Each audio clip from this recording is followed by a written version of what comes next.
Hello everybody and welcome back to my channel. This is Annie from The Makeup Artisan and I am going to share with you guys how I refill soft gels. So soft gels are not something that you usually refill. I tend to prefer to soak them off and then just apply a new set. But unfortunately on this particular day, this client didn't really have the time for a full set. So I'm going to show you guys how I refilled it. The first step I do is prep the nail, so I remove any polishes. I usually use an e-file to do that. Unfortunately, I completely forgot to hit record for that segment, so I apologize. So we're just going to take it from the moment I put the base down for the gel refill. I hope you guys enjoy this video, and I will see you shortly. Alright, so here we are. I have already prepped the nail and done the cuticle work. So now I'm going in with a product called Clarity by Nail Code. It is the base for the Builds in a Bottle gels, particularly the Extend gels that Nail Code do. You'll notice that I use Nail Code for just about everything. It is my favorite.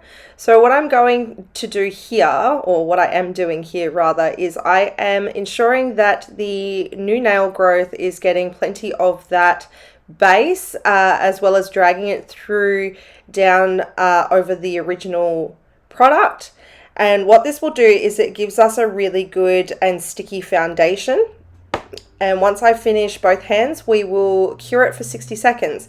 So I'm going to speed this up a bit and we'll be right back.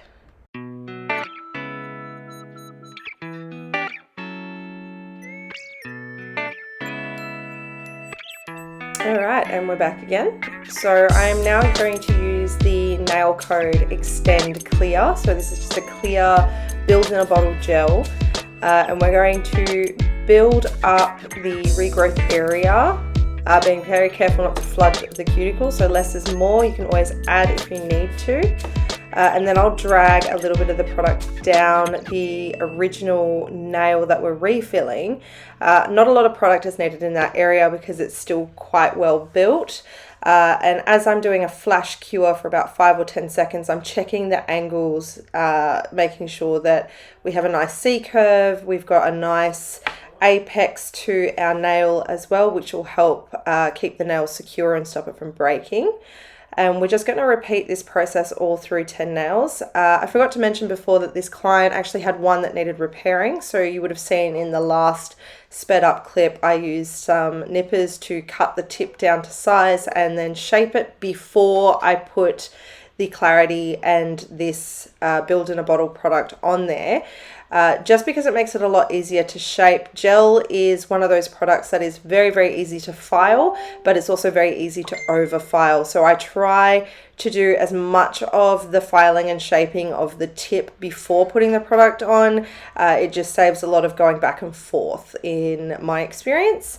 So you can see just a little bit on the cuticle area to build it up, not flooding the cuticle, and I'm doing a backwards and forwards motion to build up that area with the gel and then dragging down any excess and just not overloading my brush.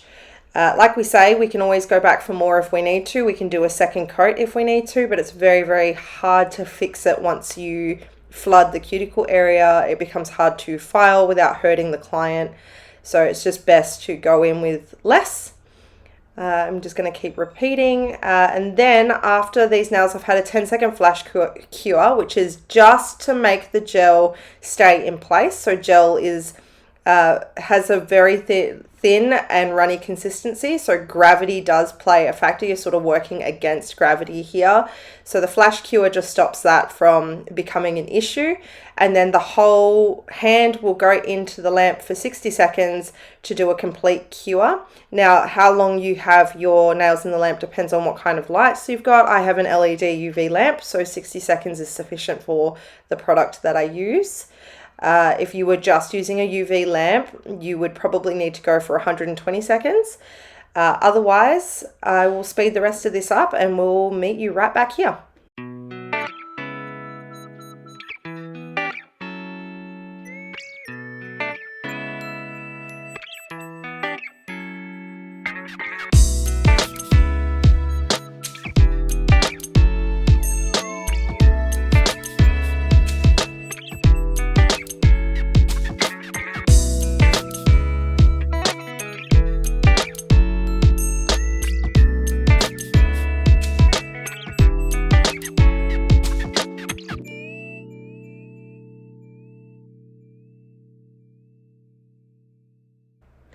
Alright, so I did go in for a second coat. There wasn't really necessary for me to continue the video for the second coat. It is the same process, but here I am doing it anyway for you guys just so you can see.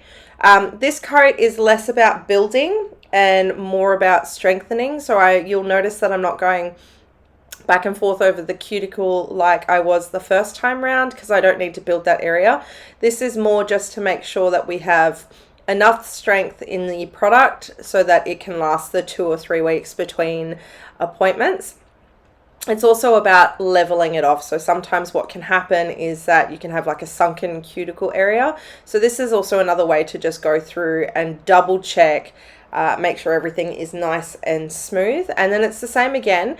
So you'll see that I'm not doing a flash cure in between because the coat that I'm putting on is extremely thin. So I'm not too concerned about gravity changing the shape of the nail. The shape is already there and so is the structure. So this was just more about making sure that we're all nice and even. There's no divots in the product and in the nail, and so that we have that seamless sort of finish when we start putting our polishes on. So once we finish this, like I said, we do a 60-second cure and then we will show you how to remove the inhibition layer and go through and start prepping for our nail art. Okay, so we are here taking away the inhibition layer, which is basically like a sticky residue that the build in a bottle gel leaves after it's been cured. So I've just taken a couple of pumps of isopropyl alcohol, or nail, you can get salon grade alcohol as well. It is the same product. And I am just giving these nails a really good clean and wipe down, making sure that all the sticky residue has been removed completely. What can happen is if we don't remove it completely, we can end up having products sticking to our buffer. So I'm going through here and I'm using a nail code buffer. I love the shape of these buffers. They're just so easy to hold, and as you can see, my nails are actually very long. So it does make working with the nails when I'm doing my clients' hands a lot easier. And I'm just going through and I'm giving these a light buff. So that's to remove any lumps and bumps. It's also an opportunity, you can see that I slide my hand down the nail just to make sure that everything is feeling nice and smooth. We're not having any little bits of, hair or anything like that from the tablecloth sticking to the nail. The reason why I don't file at this point is because, like I say, the gel is very easy to file and therefore very easy to overfile. So I use a buffer instead. I will take a file and adjust any shaping that needs adjusting once this sort of part is done, and then I'll go in with a buffer again. This step for me is really important because it's an opportunity for me to make sure that I haven't missed any areas with the gel. It also gives me an opportunity to feel the nail with my fingers so I can ascertain what I should do next, because I will adjust services and steps depending on what the nails are actually doing for me, and making sure that they're sitting nicely and suiting the client's fingers, therefore not making the client's fingers look too wide or too thin, or that the gel is not going and flooding the side walls, etc. So again, isopropyl alcohol, giving it a really good thorough wipe, and then I'll go in with the buffer.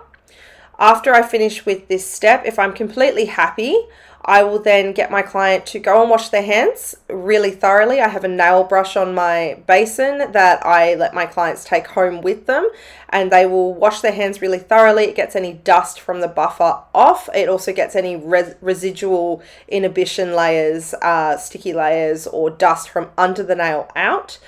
Really important step to have your client wash their hands multiple times throughout the service. So I usually get hand washing before I start, after I use the e-file, and after any filing and buffing, just so then if I do need to add any more gel or product, I'm not having to contend with fragments of what I've already filed off just to go back and file it off again. So super important step. And so once this is done and the hands are washed, we can get started on our next step.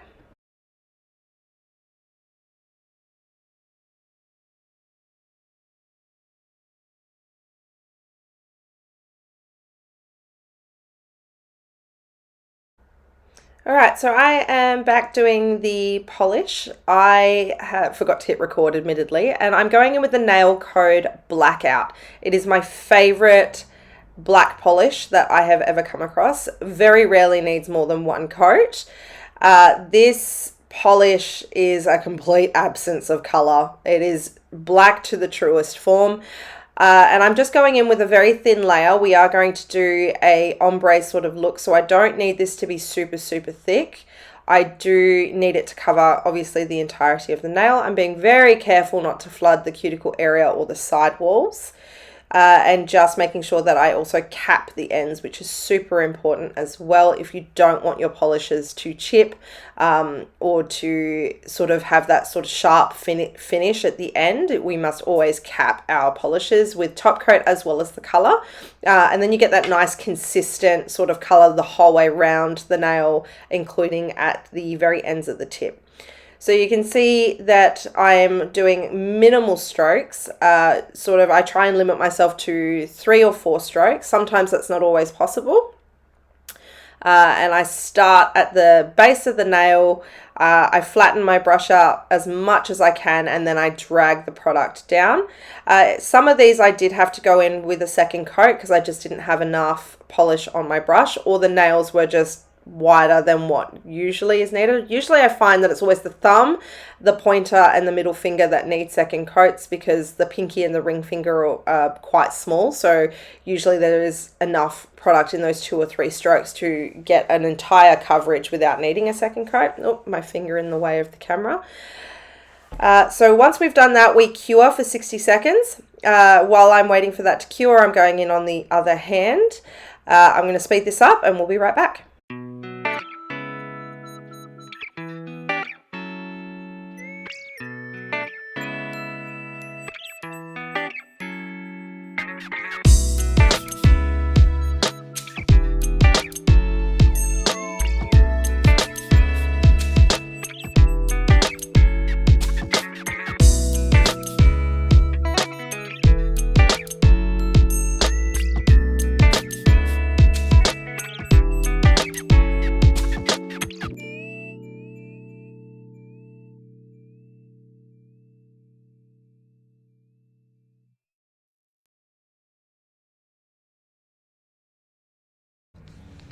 Alright, so here comes the fun part. I have admittedly never done a ombre with a sponge before. I saw it off of a TikTok person that I follow, and I thought I would give it a try. What I've done is I've gone in and I've put a layer of liquid latex on the finger because sponges can get quite messy. And I'm making sure to have plenty of product on the sponge because obviously sponges being sponges, they just absorb everything you put on them. And I'm going to go through, and I think I did this 2 or 3 times to build up that color. Obviously it's very hard to get color on black. I've gone in with a blood red. It is called, this one is called Risky, they say, from Nail Code. And I'm building up this color knowing that it's going to come out more of a mahogany blood red rather than the vibrant red that we can sort of see on the cap of the bottle there. My client came in and said that she was having a bit of a tough week and she'd like her nails to reflect, excuse the expression, the blood of her enemies. We're all villain vibes in this salon and I am living for it. So I'm going through with this sponge. I'm putting product on. Obviously, this is a clean sponge. I didn't just go into the kitchen and tear up my dish sponge. I did get a new one. And I'm going through and I'm loading product on and I'm just building the tip area to get as much of the color as I can, and basically I just continue doing this until I've built it up where the client and I were both happy with it. So from memory I think this is 3 times. However, we're going to speed this up and we will show you how we finish off the nail and go from there.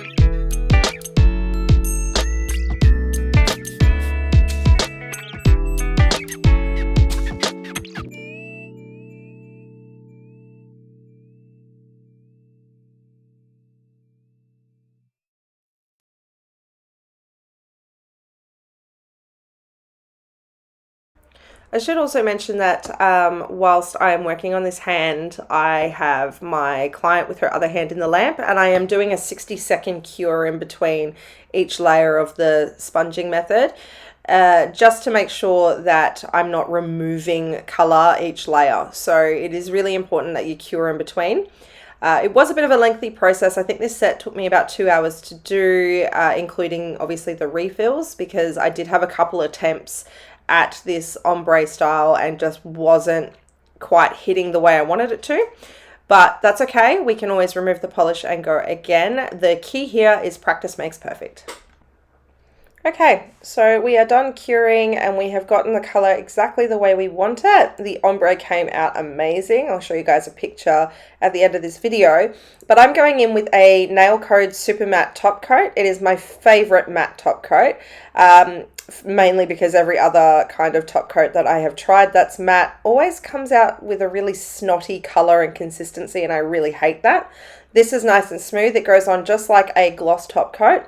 Except once you cure it, it's obviously beautiful and matte.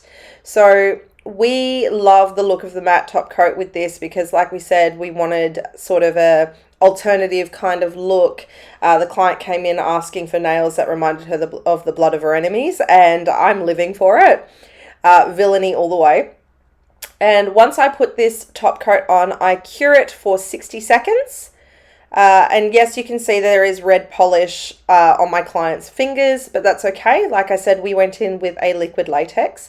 Now, the best way to remove liquid latex is obviously to peel it off. However, my liquid latex, ironically, is latex free.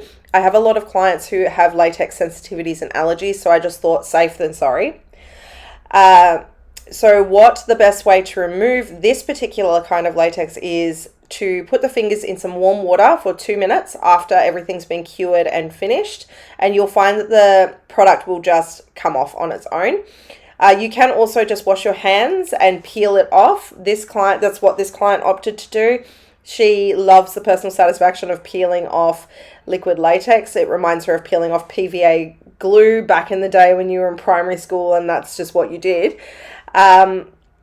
It was very, very funny to listen to her giggle in the bathroom as she got satisfaction from peeling what is essentially PVA glue off of her fingers. This is the finished set. I hope you enjoyed this video, and don't forget to like and subscribe to my channel to see more